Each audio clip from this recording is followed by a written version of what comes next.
Oke, halo teman-teman. Di sini, nama saya Adit. Saya akan menunjukkan kepada teman-teman bagaimana caranya pakai notebook LM, terutama fitur mind mapping. Jadi mind mapping ini sebuah metode yang sangat populer ya, untuk bisa menjabarkan, ide-ide yang ada di dalam sebuah ide besar. Jadi contoh kalau kita punya satu topik besar, nah di topik besar itu ada topik kecil-kecil apa saja, itu kita biasanya gunakan mind mapping. Nah, mind mapping ini juga bisa kita gunakan untuk menjabarkan sebuah referensi. Misalnya kita punya informasi dalam bentuk buku, dalam bentuk, slide, dalam bentuk video dan sebagainya. Nah, kita bisa jabarkan itu, di dalam informasi itu kita punya apa saja. Nah, si notebook LM ini dia punya fitur itu. Jadi yang menarik di notebook LM ini seperti kalian semuanya mungkin sudah tahu ya, ini adalah sebuah AI buatan Google yang tujuannya itu adalah membantu kita supaya kita bisa ngulik atau kita bisa melakukan deep research terhadap sebuah referensi atau beberapa referensi yang bisa kita gunakan. Oke, langsung saja saya tunjukkan di sini bagaimana cara pakainya. Jadi silakan teman-teman masuk ke alamat, website notebooklm.google.com, bisa sign in pakai, account Google kalian. Halaman awalnya kira-kira seperti ini, oke. Lalu silahkan klik create new. Nah, di sini teman-teman bisa memasukkan referensi informasi ya, dalam bentuk, Google Docs, Google Slides, website, YouTube, ataupun teman-teman juga bisa copy paste, teks di sini, dan teman-teman juga bisa mengupload file berupa PDF, teks, markdown teks, dan juga audio, misalnya MP3. Nah, di sini kemarin saya punya sebuah file PDF, sebuah, e-book dari, Danko gitu ya, seorang penulis yang sangat populer di kalangan konten kreator, terutama untuk kalangan solopreneur ya, karena dia merupakan salah satu solopreneur yang sukses dan inspiratif sekali. Nah, di notebook LM ini, dia bisa memberikan kita gambaran isi dari referensi yang kita berikan ini apa saja ya. Nah, yang saya ingin tunjukkan adalah fitur mind mapping yang dia punya. Jadi silakan teman-teman upload referensinya, nanti di sini teman-teman bisa melihat sebuah menu mind map. Tinggal klik saja di sini.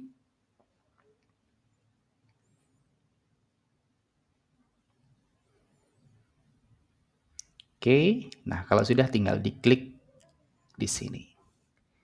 Ya, sudah mulai kelihatan si buku ini, Purpose and Profit ini membicarakan apa saja. Dia membicarakan tentang mindset and beliefs, levels of purpose, entrepreneurship and value creation, the meta skill, information and learning, your life's work and planning, self monetization and becoming a creator, dan juga money. Nah, di sini kita bisa jabarkan lebih jauh nih.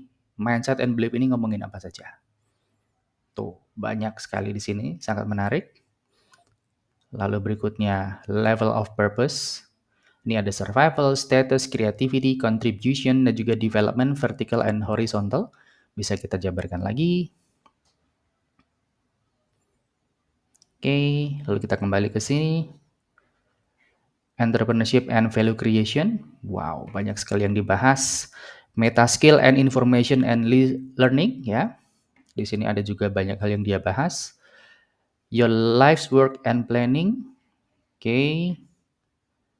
Self monetization and becoming a creator, dan juga yang terakhir money. Oke, Mas Adit, kalau saya udah tahu nih mind mapping ini, terus buat apa gitu ya.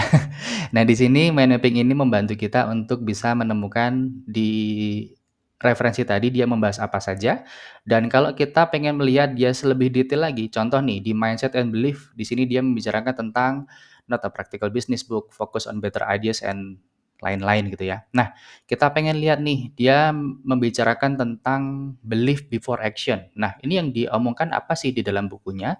Kita bisa klik di sini.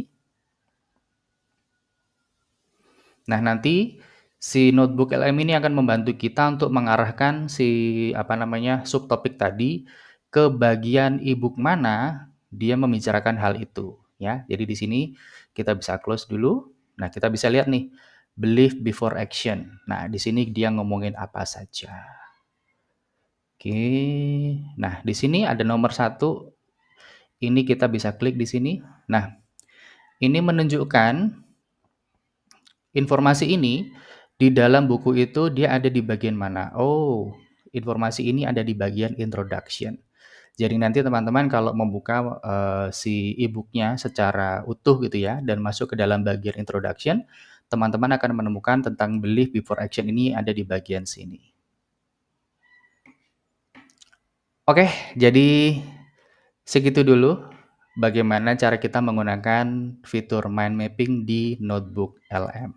Semoga teman-teman bisa menggunakan ini untuk kegiatan-kegiatan yang bermanfaat. Mungkin teman-teman sedang melakukan research atau teman-teman sedang mencari ide konten gitu ya. Jadi teman-teman bisa memanfaatkan fitur ini. Oke, terima kasih. Saya Adit. Bye.